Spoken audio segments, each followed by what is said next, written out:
Do we? Whenever, well, that's good. Whenever you file your returns, and if I'm an IRS auditor, and I look at it and it's verified by a CPA, that carries a lot more weight.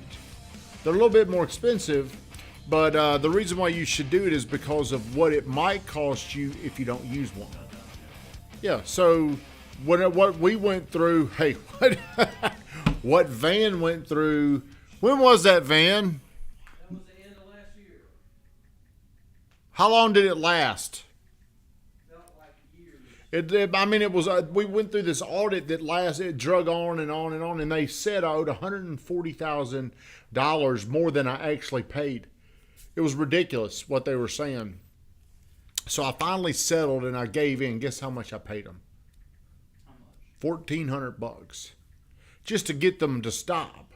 But I feel like I probably could have kept going and probably got money back, to be honest. But I didn't because it's so taxing to me, to Van. My wife was probably tired of hearing me complain about it. So I just kind of threw in the towel. So it is tax time. What I will tell you is, whoever's doing if you're doing your own taxes, that's fine.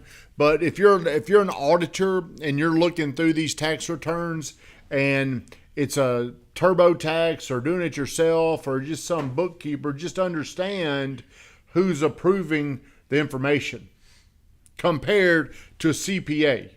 So that's what I would say. Good morning, everybody. Welcome to the morning grind. I am very, very, very thankful. It's the Masters Day. What a great week of sports. Final Four finishes up, and we go into the Masters. Who are you for today, Brittany? Who do you hope wins? Who do you hope is in first place after today? DJ. Tiger Woods. Who do you hope's? Hey, cousin, know when you coming in here, we got the golf game on, man. I saw your Insta story. We're going to talk about Insta stories in a minute. Tiger Woods. Tiger Woods. King Lee Woo. King Lee Woo, the actor, correct? Yeah. He's in The Hangover. Who about you? Who are you for? Dustin Johnson. DJ. Who are you for, Van? Tiger Woods. So today, if you want to stop by, if you're in town, if you want to come over here and look at our rowdy bunch, we're going to pull this screen up right behind us and we're going to watch the Masters. We will do a little bit of work. We will have a lot of fun. So if you want to come over here, Blake Proud, thank you for this cup. I don't know if you watch my show or not, but hey, you brought this cup over here and I really appreciate it. I'm drinking out of it today, drinking coffee. Coffee's for closers. You know the drill. If you're on here, like, comment, share the stream. Have you shared the stream? Do some of you ever get worried about sharing my streams? My language? What I say? I feel weird. Somebody come sit in front of me. I feel weird. Having to look back over my shoulder. Thank you.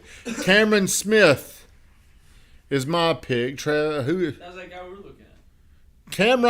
Cameron Smith. We just saw him. He's the dude with the beard. No, that's Peter Millar. That was Peter Millar. That's right. We knew it was him because he had his name on his shirt. Okay, getting right into today's show. As always, share this stream. I hope a lot of people get to see this because today I'm talking about how do you forgive yourself. Can you think of a situation in your life where you've had to forgive yourself? Travis, we got you in the hot seat. Yes. Tell us about it. I guess I'd have to think about it, but I know there's been plenty of times I've had to forgive myself. Have you really? When do you have to forgive yourself? If you can't answer it, can you? Not waking up at 5 o'clock in the morning. That's baby shit. Have you ever done something to where you're like, damn? Yes. What? That one time I didn't tell anybody about that deal. A couple weeks ago. Oh, were you beating yourself up? Yes. Yes. Yes, I got arrested. I forgive myself. Was it hard for you? Okay, we won't tell who's saying this, but there's a dude in here. They got arrested. And this dude probably had a lot of shame. I've been arrested twice, by the way. I never was I was actually, both cases were dismissed. They were wrong. I was falsely arrested, but I had to go through. Drew said going to jail. Leaving, crossing the border illegally. What was it? Getting pregnant at a young age. Getting how old were you? 19. Shit, my mama had me. She's pregnant with me at 19. That turned out fine. See, you ain't got no. Oh, oversleeping. You damn nerd. Van, how about you? How vulnerable can you get? I don't think I'll ever forgive myself for that. Learn from it. Having to get it. Okay, Van is he came from a very religious, very devout Christian household, correct? Everybody needs, like, if I say a bad word on here, Van has to go and ask for forgiveness to his family. Don't you, Van? Kinda. Well, they're not Catholic, but he's got to go, and he's probably embarrassed because of my language. Okay, so we were in Florida. See, I do things on social media. Sometimes I've got to pay the consequence. Sometimes I do something, or sometimes I say something. No matter what, it gets me in a little bit of trouble. Sometimes John will come over and he'll have to get after me, and he has no problem doing that. But when we were in Florida, we were in the kitchen, and this was last week. What day do you think that was, Van? It was over a week ago. So I'm doing this story. Hayden went out and he bought this big bottle of Don Julio. Who saw it? I did. So he's going there. I mean, it's like expensive, but it's real expensive down there. You know, you go down there and you're paying more for it. So he goes down there and he brings it back in there, and he's passing around these shots, and they're talking about how much he paid for it. And I'm on the stories just at the same time, and we're talking about it, and I make a comment in there. And it's one of these things where I've made this comment where now people, there's another company in this town. I'm not even going to say what industry they're in, but I know this one dude, he recorded my story. Okay. You know, stories die. That's why I'm different on Instagram than I am on, but this Good Time Tommy page, a lot of those Insta stories going to the Good Time Tommy stories. But this one dude, I know who he is over there, okay? I know who the bitch is. Excuse me, I know who the dude is. And I'm not saying what company or what industry they're in. I just know it's a company. And he recorded it, and it's passed around, and everybody, I mean, it's like a really ugly thing. Like if my mom were to see this, she would be very disappointed. It would create a lot of shame in me. You know, I would feel really, really bad. Like if John has to deal with it, I'm gonna be like, damn, why'd I do that? So whenever you do something, how do you get over? Where are you going, Josh? I got a phone call. How do you get over the shame you created? Positive mindset. You ever had that walk of shame? Yeah. Do you know what it is?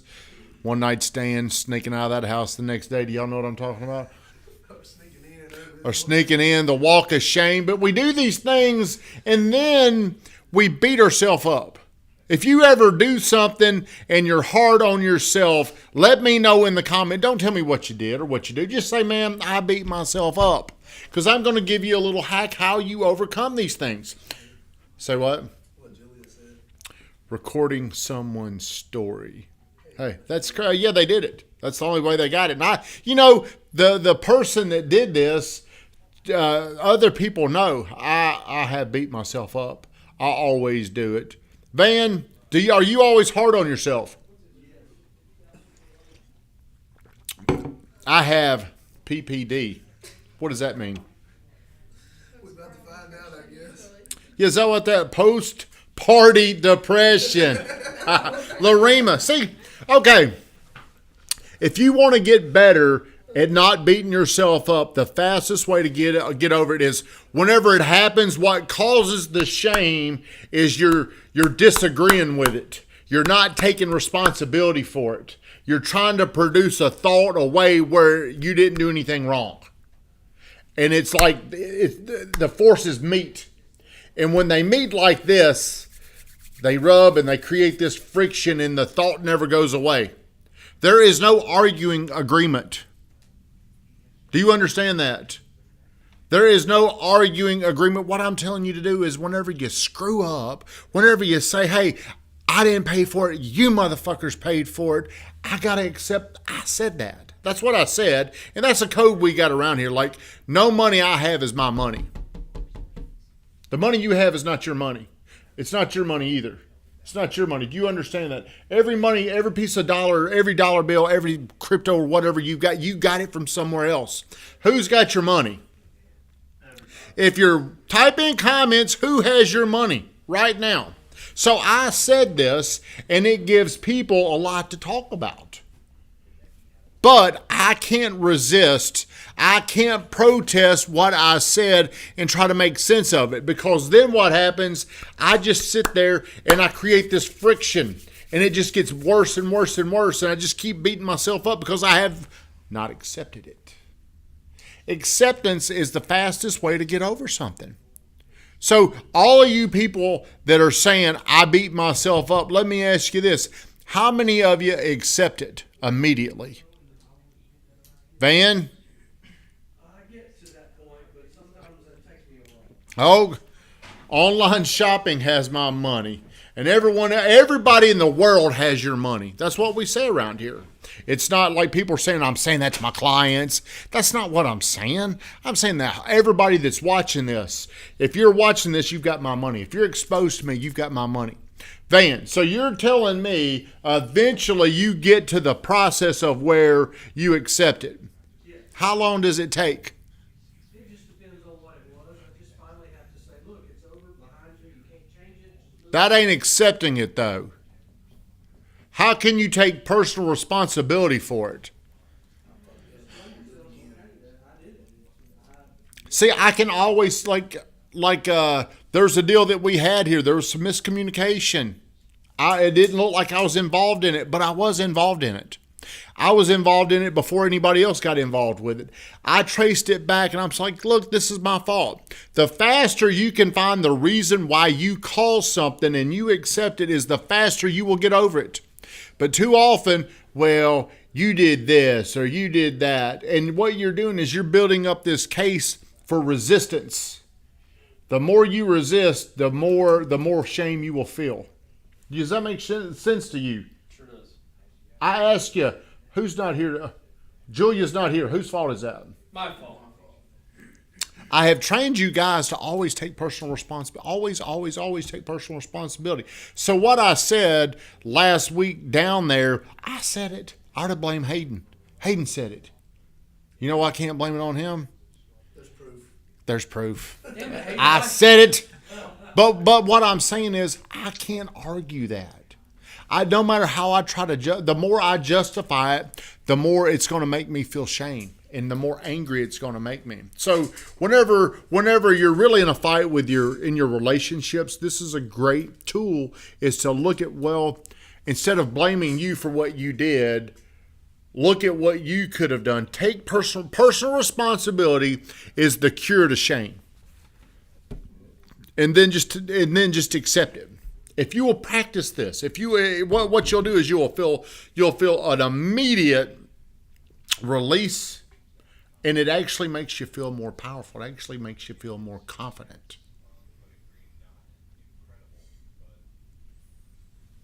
I want you to practice that. How often do you forgive yourself? Most people don't want to forgive themselves because they don't want to admit they're at fault, especially in our world where we live. We're trying to find a reason. And what we don't realize, everything we protest, we're telling ourselves we're victims. And there's no power, there's no triumph, there's nothing good will come to someone who believes they're a victim. If you believe you're a victim, you're telling yourself I'm inferior and I don't deserve more. Own the things that you've done. Take power in accepting your responsibility. Shut us down, Von Grafton. We got a golf match to watch.